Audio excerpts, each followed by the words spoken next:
信睇到呢個組合咧，大家都知道今日要煮啲咩餸㗎啦。冇錯，就係呢個韭黃蝦仁炒滑蛋。講起蝦仁炒滑蛋咧，好多人就買隻鮮蝦翻嚟剝啦。咁今日我哋就用青蝦仁就剝蝦啦。雞蛋我哋用咗6隻少少韭黃。OK， 我哋開始。韭黃咧，我哋大概切3公分左右嘅長度就 OK 啦。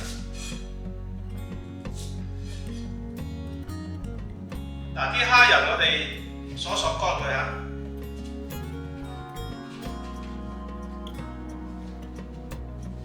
索乾之後咧，我哋將佢開背。開背咧就等間煎起咧，佢就好睇嘅。有啲人咧就中意1開2添，即係片開佢1開2都得。片開嘅話咧，睇落去咧就多咗好多出嚟啦。好啦，跟住我哋俾少少味落去，俾啲咁多鹽。蝦咧就好受鹽嘅，所以就唔使俾太多。啲多胡椒粉，將佢炸勻。炸勻少少嘅時候咧，佢起到膠嘅話咧，佢等間煎起身咧會比較爽口。好，最後俾2滴油落去。醃蝦咧就好快嘅，10分鐘、8分鐘左右咧就 OK 嘅啦，入晒味嘅。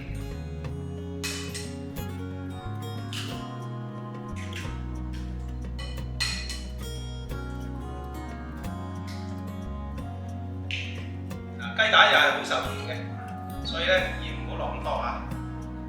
胡椒粉嚟少少，睇佢啲蛋腥。你想個滑蛋又要炒得滑，又啱啱熟又唔瀉汁嘅話咧，你俾少少沙粉水落去。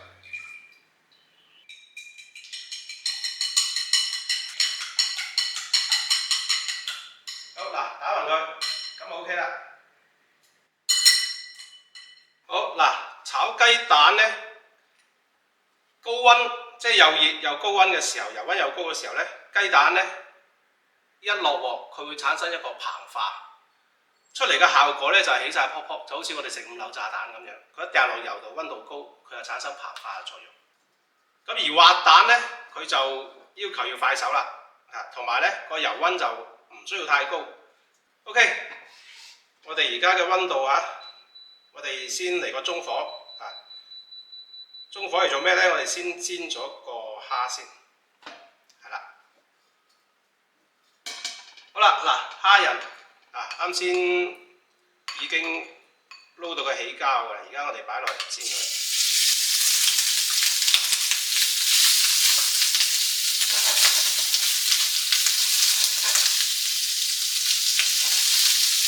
開咗邊咧，佢一煎咧，佢咁樣散開晒咧，會好好睇嘅。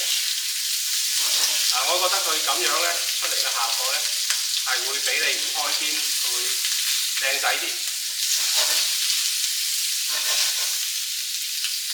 反晒起身，好似蝴蝶咁，係啦。呢個就係我想要嘅效果啦。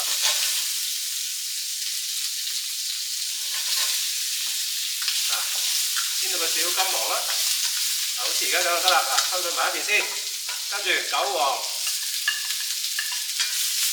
又係快速煎炒一下韭黃咧炒耐咗咧，佢會出水嘅，要佢爽口咧就唔好太耐。好，呢個時候俾少鹽落去，俾啲咁多味佢唔好太多。好啦，好呢個時候把佢一嘢車晒落啲雞蛋度。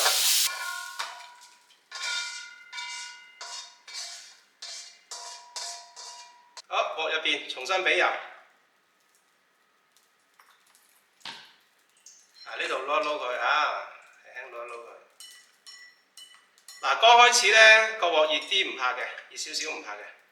然之後雞蛋落去，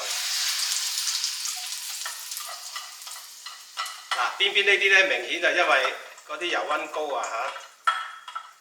緊要。跟住落嚟推佢。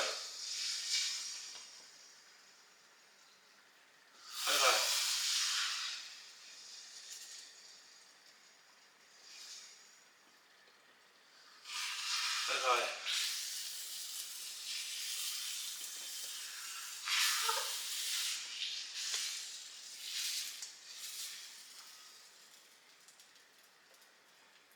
嗱，啲蛋亦有嘅，俾佢走落去，一路走。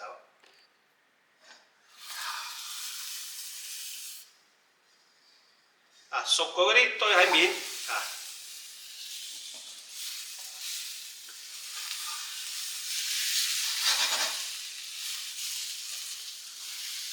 好啦，得咗啦。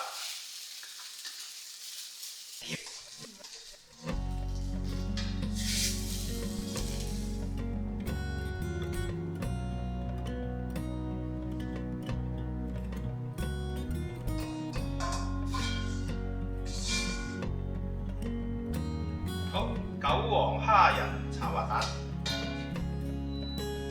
好啦，韭黃蝦仁炒滑蛋完成。